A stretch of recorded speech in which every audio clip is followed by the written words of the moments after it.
Donc je m'appelle Thierry, j'ai 40 ans et mon parcours dans la foi, il est à la fois très récent et puis très ancien. En fait, ce qui s'est passé, c'est qu'à 18 ans, 19 ans, un petit peu, quand j'ai quitté un petit peu le modèle familial et le cocon familial, j'ai commencé à me balader pas mal, à me balader dans des festivals, à rencontrer beaucoup de monde. Et comme toujours, ce qu'on rencontre en premier lieu, en tout cas dans notre société, en tout cas le plus fréquemment, c'est toutes les techniques pseudo-orientales de spiritualité, de méditation, d'ascèse. Donc j'ai fait beaucoup de yoga, beaucoup de méditation, zen, ainsi de suite. Pas mal de techniques, on va dire, un petit peu ésotériques. Donc beaucoup de contraintes, beaucoup d'efforts. J'ai passé beaucoup de temps à forcer sur moi-même, jusqu'à même faire des expériences qu'on appelle de vipassana. C'est une retraite de, je me souviens plus combien c'était, une semaine ou 10 jours pratiquement, sans parler, juste à méditer. Alors bon, heureusement, là, j'étais pas assez costaud pour supporter ça, donc je me suis enfui au bout de 3 jours parce que ça, vraiment, c'était hors de ma portée. Mais voilà, beaucoup d'efforts, beaucoup de contraintes, beaucoup d'astreintes. Et bon, j'allais pas mieux. J'allais pas mieux, mais par contre, j'arrivais à me jouer un personnage un petit peu d'une certaine manière. C'est-à-dire que j'arrivais à me donner l'impression que j'allais mieux. C'est à peu près ça, c'était l'auto-persuasion. Alors à certains moments, je m'illusionnais moi-même, et puis à d'autres moments, je voyais bien que ça ne marchait pas. Puis bon, en même temps, chose étrange, j'étais vraiment dans des milieux qui étaient, on va dire, hostiles à la foi chrétienne, réellement, à la vie de Christ en nous. Plutôt style alcool, drogue, plutôt pensée punk que pensée chrétienne. Et en même temps, j'avais toujours un évangile avec moi. Ça m'a jamais quitté, alors que mes parents ne sont pas du tout portés sur la foi, ils m'ont donné aucune éducation dans ce sens-là. C'était des enseignants athées, on va dire, même athées relativement, pas militants, mais bon, voilà, pas du tout religieux.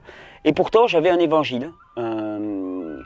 Alors je le lisais plus comme un écrit de sagesse un petit peu à l'époque. C'était pas vraiment je rentrais pas dans la foi, mais par contre cette histoire de Jésus vraiment me fascinait. Il y avait quelque chose de, voilà, de grand, bien au-delà de ce que je vivais au quotidien, quoi. Il y avait quelque chose de gigantesque, quoi. Quand je lisais les paraboles, j'ai dit waouh, là c'est, ça me paraissait quelque chose de lointain par contre, tu vois. C'était quelque chose qui avait eu lieu à une époque avec un homme qui me paraissait au mieux un espèce de maître, on va dire. Puis bon, voilà, je le rejetais à distance, mais il n'empêche, ça me tournait autour. J'aimais beaucoup lire des histoires, les histoires de Jésus, les paraboles, les évangiles. J'aimais beaucoup l'évangile de Matthieu, par exemple, me plaît beaucoup. Et puis, comme parfois j'étais un petit peu perdu, plusieurs fois j'ai essayé de rentrer dans des monastères, par exemple. Comme je faisais du pain à l'époque, j'étais boulanger itinérant, j'ai essayé de rentrer dans un monastère bénédictin en rentrant par la boulangerie, en me faisant enrôler pour être dans la boulangerie. Puis ils m'ont rapidement fait comprendre que j'étais pas du tout à ma place. Donc voilà, j'ai tourné pas mal, pas mal.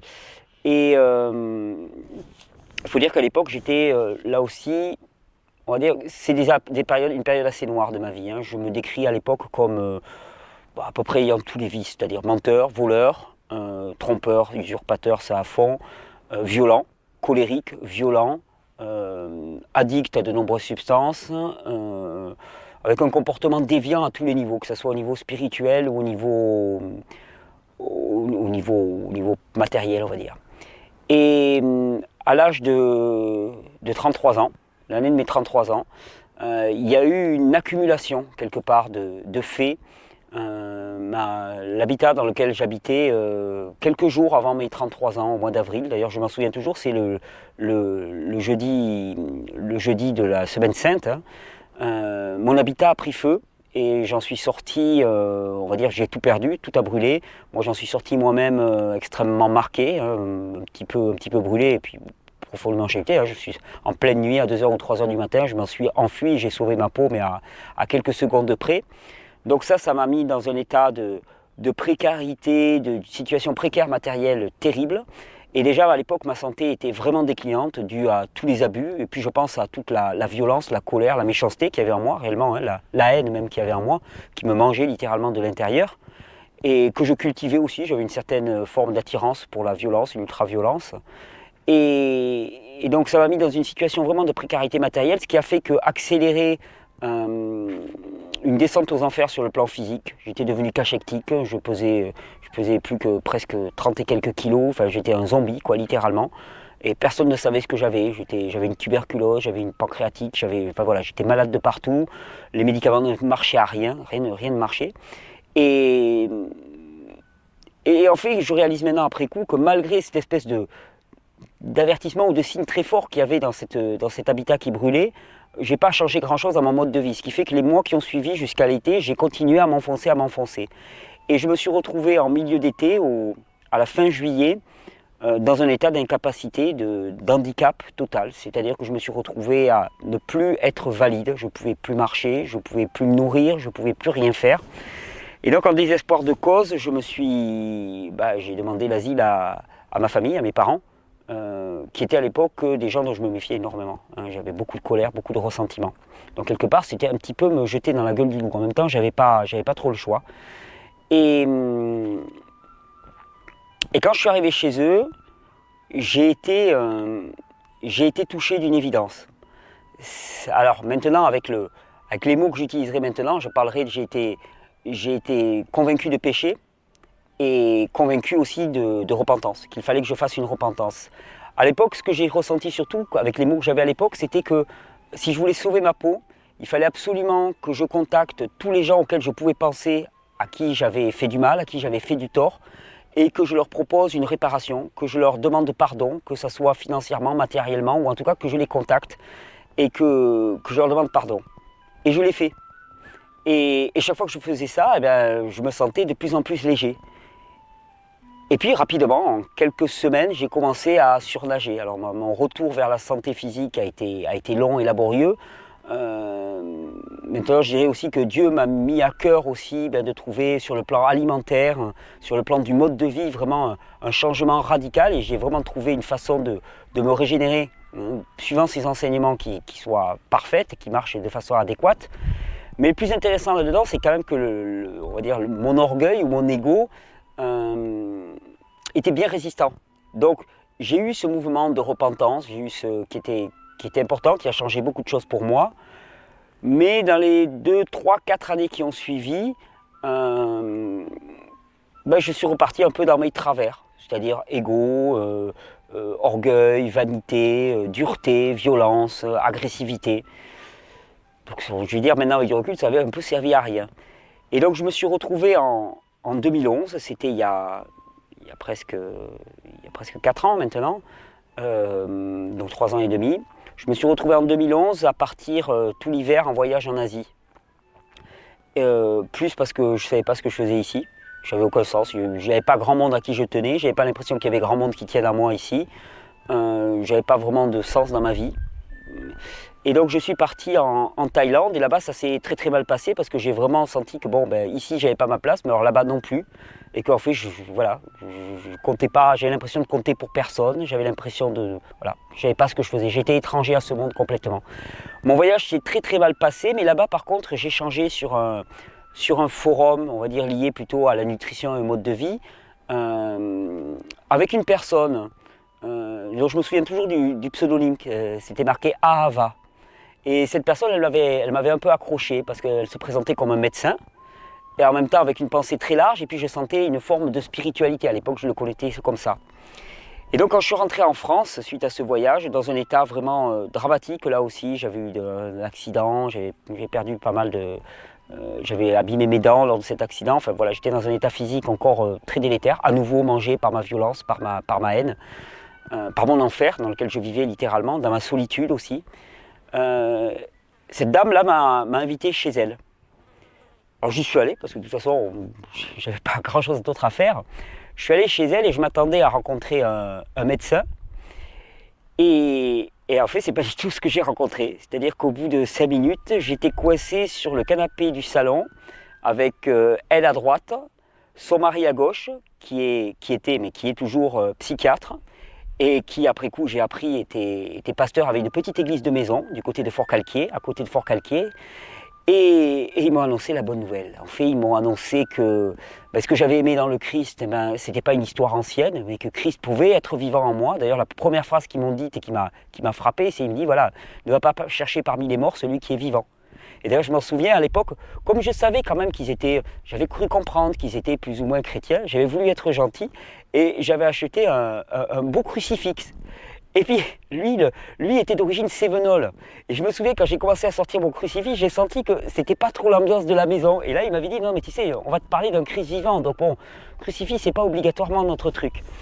Et donc, voilà, ils m'ont annoncé la bonne nouvelle. Ils m'ont dit que, ben voilà, que Christ pouvait être vivant en moi, que c'était pas simplement une vision de l'esprit, que c'était pas non plus une méthode couée, qu'il suffisait simplement de prononcer le mot de Jésus, d'oser prononcer ce mot, et que c'était pas un truc, mais c'était vraiment une ouverture qui permettait à Dieu d'agir dans notre vie littéralement.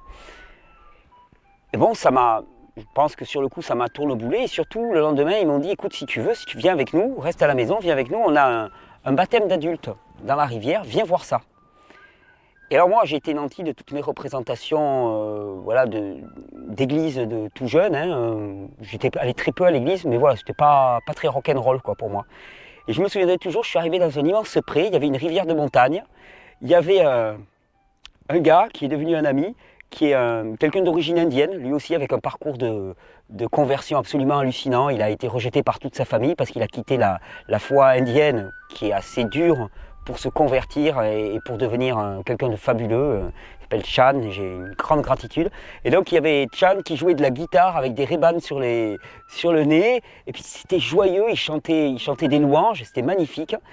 Et puis j'ai vu ces gens se descendre dans la rivière, plonger, et il y en a un particulièrement, un ami qui s'appelle Grégoire, qui est devenu un très grand ami. Je l'ai vu se relever après avoir été immergé, et j'ai vu son visage. J'ai pas vu quelqu'un de transformé, j'ai vu quelqu'un qui avait pris une décision qui changeait sa vie. Et ça m'a scotché, ça m'a littéralement scotché. Et j'ai dit, ok, pour moi aussi, dans un an, ça sera ça.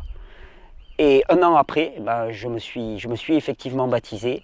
Et dans l'entre-deux, ma vie avait été radicalement changée. C'est-à-dire que moi qui étais agressif, violent, perdu, j'ai trouvé à la fois... Je le dis souvent, je suis ému, je dis parce que franchement, j'étais peut-être le dernier à sauver. Vraiment, il n'y avait rien à parier sur moi. Physiquement, j'étais foutu. J'étais assez déglingois. Moralement, j'étais complètement tordu et perverti. Donc, c'était certainement pas moi qui avait à sauver. Et pourtant, Dieu, il m'a donné un travail, une fonction, un message à faire passer, une foi ardente et brûlante, et qui est incandescente. Il m'a donné une femme, il m'a donné un enfant, il m'a donné des amis qui m'entourent. C'est juste que j'ai été réhabilité à un point, il m'a donné une tranquillité matérielle que je n'avais jamais eue alors que j'avais toujours été dans la précarité totale. Et donc, dans l'année qui a suivi, tout doucement, c'est mis en place au travers de... Ouais, ça a été un chemin, et c'est toujours un chemin d'ailleurs, hein, de sentir ça vivant en moi, de sentir sa présence vivant en moi, de me remettre chaque matin entre ses mains. Mais j'ai senti doucement, c'est un peu comme l'image d'un sachet de thé qu'on met dans de l'eau chaude. Tu vois, c'est l'eau, elle n'est pas changée en tant que telle. Pourtant, petit à petit, bien, on voit cette couleur qui se répand. Ben là, c'est pareil. Hein. De moments difficiles à moments difficiles, que ce soit dans le couple, dans la famille, dans les relations, de moments où je me bloque et où l'ancien revient. Et puis quand l'ancien revient, c'est tout de suite une envie de frapper, de cogner. Et puis immédiatement, la pensée que non, c'est pas possible, quoi. C'est pas possible, tu ne peux plus fonctionner comme ça. Et donc à ce moment-là, de réaliser que ce qui est fantastique, c'est que jusqu'à présent, quand j'avais, entre guillemets, un mauvais comportement en moi, ben, je faisais des efforts pour résister contre ce comportement. Et maintenant, avec ma vie en Christ, c'est complètement différent. J'ai pas à faire d'efforts.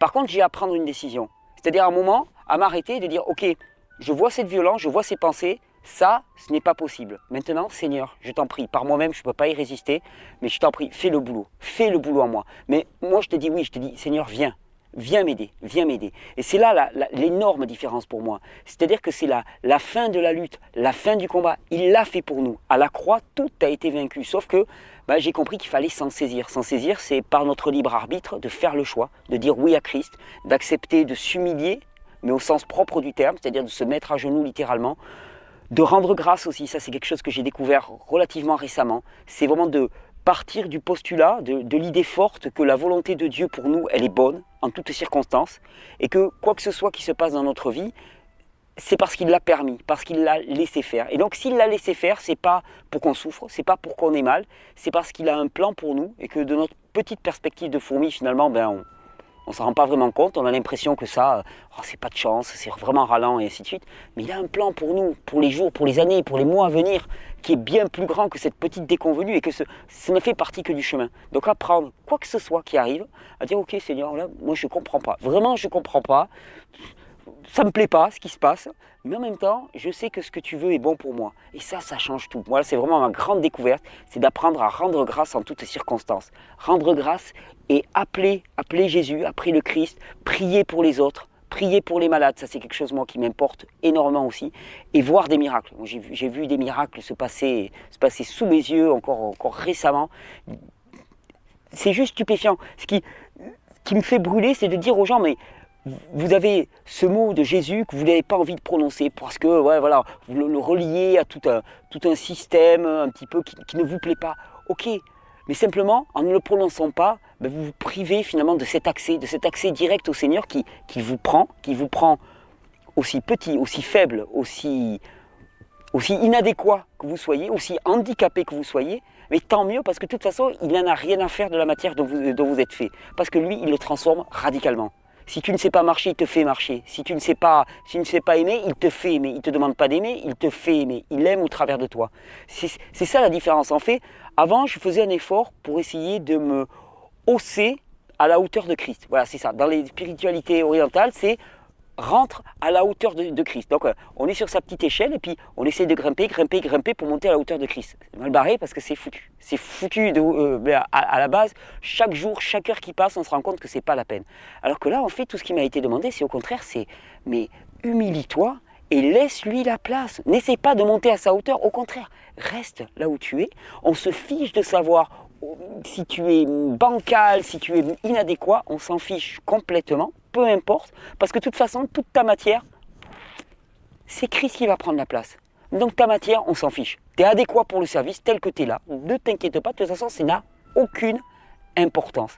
Et c'est vraiment l'essentiel de ma prière tous les matins, c'est dire, ok Seigneur, là, moi je suis là, je te prie vraiment de me permettre de t'entendre chaque jour pour que par mes mains, par ma bouche, par mon attitude, par les pensées, je puisse être tes bras, ta bouche, ton cœur, ta pensée sur cette planète, que je puisse contribuer à l'avènement de ton plan. C'est la seule chose qui me fait, et je me rends compte que quand on laisse la place à Dieu, quand on lui laisse vraiment la place, c'est-à-dire qu'on refuse de faire par soi-même, et qu'on accepte de vivre vraiment selon la providence, et pour moi aussi c'est un gros travail, c'est-à-dire mettre toute sa vie à l'unisson avec ça, c'est-à-dire ne pas réfléchir en termes de sécurité en permanence, de dire voilà je vais mettre telle chose de sécurité, telle chose, non, avoir confiance en la providence de Dieu, en la provision permanente de Dieu, et se dire que plus on fait par nous-mêmes, et quelque part, plus on se coupe de l'expérience de cette providence et de la capacité de Dieu à donner, c'est-à-dire que si on est déjà plein, pléthorique, Dieu, il n'a pas trop de place pour donner. Par contre, quand on est vide,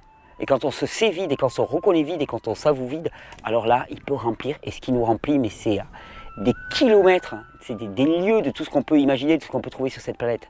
Pour moi, ça a été le grand bouleversement de ma vie. Et puis, pour mes proches, pour ma femme, on a tous été impactés d'une façon... chacun de nous, on revient de très très loin. Mais en même temps, voilà, quand je vois le chemin que j'ai suivi jusque-là, je ne peux pas douter que la volonté de Dieu est bonne, parce que je me dis, si j'aime là où j'en suis aujourd'hui, je ne peux qu'aimer toutes les étapes du chemin, même si elles étaient bizarres, même si elles étaient douloureuses, même si elles étaient... Je vois le plan de Dieu. Et puis surtout, je suis d'un amour infini pour Dieu de par le libre arbitre. Cette capacité qui nous a été donnée maintenant, de dire oui ou non, c'est-à-dire de revenir vers lui d'un acte volontaire et non pas d'un acte inconscient. De savoir pourquoi. Moi, je sais pourquoi je reviens à Dieu. Parce que de toute façon, j'ai expérimenté la vie sans Dieu et c'est juste l'enfer. Et souvent maintenant, quand je suis chamboulé dans ma vie, dans ma famille, dans mon travail, je me dis, mais bon Dieu, mais si j'avais pas le Seigneur avec moi, mais comment est-ce que je ferais? Comment est-ce que je ferais? Mais je serais effondré, je serais pulvérisé, ce serait pas possible. C'est ingérable la vie sans Dieu. Je ne sais pas comment j'ai vécu sans Dieu. Je comprends que j'étais aussi mal. C'est juste ingérable, il n'y a rien auquel m'accrocher. Alors que là, Seigneur, tu es mon bouclier, quoi. Tu me relèves la tête, puis je me souviens toujours dans la vallée de l'ombre de la mort. Alors souvent, ça nous arrive de nous sentir dans la vallée de l'ombre de la mort. Mais je sais, ouais, tu chemines avec moi, t'es avec moi, et je te vois, je te sens autour de moi. Et c'est pas de l'auto-persuasion, c'est vraiment une réalité. Il est présent. Alors, c'est sûr, j'aimerais bien l'entendre en permanence. Mais il y a un ami qui m'a dit, attends, il n'est pas là pour nous téléguider, on n'est pas des marionnettes entre ses mains. Il teste notre foi régulièrement, mais il nous donne aussi notre libre arbitre. Et c'est cette dimension aussi que j'ai à explorer. Parce que finalement, j'ai tellement vécu par moi-même que maintenant, j'aimerais bien vivre que par Dieu. C'est-à-dire, il me dit tout. Seigneur, est-ce que je dois faire ceci, est-ce que je dois faire cela? Il m'a appris à... Il m'a dit, voilà, écoute-moi quand je te parle, et le reste du temps, eh bien, fais selon ma volonté, ce que tu sais de ma parole, ce que tu sais. Et moi, j'ai vraiment à cœur de témoigner de cela, parce que vu de l'extérieur, ça paraît fou. En tout cas, je dis ça parce que je viens d'un monde dans lequel, si quelqu'un m'avait tenu les propos que je tiens actuellement il y a 10 ans, j'aurais dit, ok, c'est bon. Enfin, voilà, redescends un peu sur terre et arrête avec tes bêtises. De toute façon, ça rime à rien ton histoire, c'est de l'auto-persuasion. Et en même temps, force est de constater 10 ans après que peut-être que je suis complètement fou, mais cette folie-là, elle est tellement bonne à côté de l'enfer que j'ai vécu que je veux bien rester en folie comme ça toute ma vie durant. Ah, c'est juste inimitable, c'est quelque chose d'incroyable. La première guérison auquel j'ai assisté, c'est la mienne. Ma femme, moi, elle m'a libéré d'années d'addiction, quelque chose de juste hallucinant, contre lequel j'avais refusé de lutter. Bien sûr que j'ai vu des guérisons. J'ai vu pas mal de guérisons pour des malades. J'ai vu la mienne en premier lieu, qui était juste incroyable pour moi. J'ai encore récemment été prévenu par Dieu d'un accident qui allait se passer de façon imminente et parce que j'ai été prévenu juste avant, l'accident a pu être évité. En tout cas, l'accident a eu lieu, mais le côté dramatique de l'accident n'a pas eu lieu, alors que ça aurait été, voilà, il y aurait eu mort de personnes. C'est sans cesse qu'il guide nos pas. Là. Il y a encore quelques temps, pareil, je devais retrouver quelqu'un, ça paraît tout à fait anodin. Il y avait quelqu'un que je cherchais et qui évitait la rencontre. Et Dieu m'a guidé littéralement, il m'a téléguidé au travers des rues pour tomber sur cette personne et faire ce qui devait être fait. C'est juste fantastique quand on l'écoute. Oui, mais des guérisons, oui, bien sûr que j'en vois, bien sûr. Oh, tout simplement le simple fait de prier quand à certains moments, on peut avoir même des petits bobos du quotidien, des petits maux de tête et des choses comme ça, ou une douleur au pied parce qu'on s'est tapé le pied, on s'est mal tapé le pied. Il est là. J'ai vraiment appris aussi, actuellement c'est mon travail, d'apprendre à savoir que Dieu, il n'est pas là que pour les grandes choses. Avant, je n'osais pas le déranger pour les petites choses. Tu vois, je me disais, non, mais il y a autre chose à faire, je ne vais pas le gêner avec mes petites histoires. Mais ça, c'est de l'ego, ça encore. C'est de l'ego. Il est là pour toutes choses. Il est là pour des grandes choses, pour des petites choses. Il m'a protégé, il m'a tenu tout le long de ces années. De toute façon, le premier miracle, c'est ce que m'avait dit un médecin naturopathe que j'avais rencontré à l'époque. Il m'avait dit, quand on vous voit, on ne peut que croire à la grâce de Dieu. Parce que physiquement, c'est juste impossible que vous soyez debout. Quand on voit dans quel état vous êtes, quand on voit au niveau biologique tous les indicateurs, vous ne devriez jamais être debout. Et c'est clair. Dieu il m'a donné quand même quelque chose dès le départ. Et ça, sûrement, j'ai une grande gratitude. C'est que dès le départ, il m'avait donné une rage, une joie de vivre qui m'a jamais lâché. Même dans les pires moments, je sais que j'ai vécu les pires nuits de perdition, de débauche. En même temps, au petit matin, j'avais toujours cette hargne de faire autrement, de dire ok, la nuit dernière, c'était catastrophique. Hier, tu t'es cassé la gueule. Mais aujourd'hui, tu te relèves et tu repars. Et il m'a relevé la tête sans cesse, et sans cesse, et sans cesse, et sans cesse. Alors c'est encore mieux maintenant parce que j'évite de me casser la gueule toutes les nuits. Mais par contre, voilà, cette rage, cette joie et à annoncer la bonne nouvelle maintenant.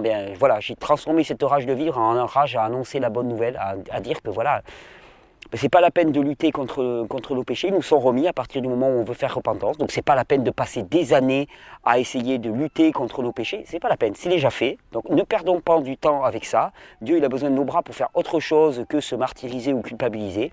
Il nous demande simplement de faire repentance et prendre sa croix tous les jours, c'est-à-dire accepter de marcher avec Christ. Et ça, je crois que c'est la seule chose qu'on ait à faire. Il n'y a pas d'autres efforts à faire que de dire ok, chaque jour, je demande à marcher avec Christ, j'accepte, je désire marcher avec toi Christ. Et à ce moment-là, après, ça se fait. C'est quand même une voie relativement facile, entre guillemets. Il y a il y a un premier gros renoncement. L'arrogance, l'orgueil et l'ego. Mais une fois qu'on a renoncé à ça, après, tout le reste vient de surcroît. Donc, je trouve que c'est quand même un bon échange, un bon marché. Il y a une petite prière que je me rappelle souvent et dont le contenu, ça pourrait être ça à peu près.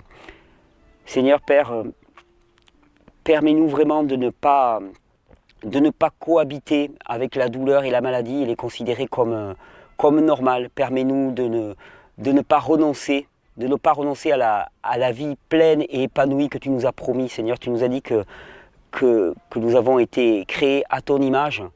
Et je sais que si on a été créé à ton image, ce n'est pas pour être souffrant, pour être déprimé, pour être cassé physiquement, avoir des douleurs tous les matins, être embrumé. Donc Seigneur, tu nous as promis vraiment une santé, une joie parfaite. Seigneur, permets-moi vraiment de trouver le chemin vers cette joie et cette santé parfaite. Permets-moi d'en témoigner, permets-moi de la partager avec les autres et permets-moi surtout de ne jamais renoncer, de jamais tomber dans une tiédeur, dans une paix armée avec l'ennemi, mais permets-moi d'être toujours en insurrection contre l'ennemi et de ne pas confondre la chair et l'esprit. Permets-moi vraiment d'être en lutte en permanence avec l'ennemi par l'esprit et non pas par la chair, Seigneur. Et de voir en toute personne que je rencontre un frère ou une personne qui demande à te rencontrer uniquement et permets-moi de l'aimer. Ça serait ma prière, je pense. Vraiment ma prière. Cette notion surtout de ne pas renoncer, de ne jamais renoncer, de ne jamais vivre avec la difficulté, avec la dureté. On a été créé à l'image de Dieu. Moi, je prends toujours ça au pied de la lettre. On a été créé à l'image de Dieu. L'image de Dieu, c'est absolument pas l'état actuel dans lequel nous sommes. Donc, je ne lâcherai jamais rien jusqu'à vivre cet état à l'image de Dieu. C'est ce que je veux découvrir pour moi et ce que je veux découvrir pour les autres. L'étendue se trouve auprès de moi, aucun mal, mon âme, tu ne craindras. Et dans son temps, je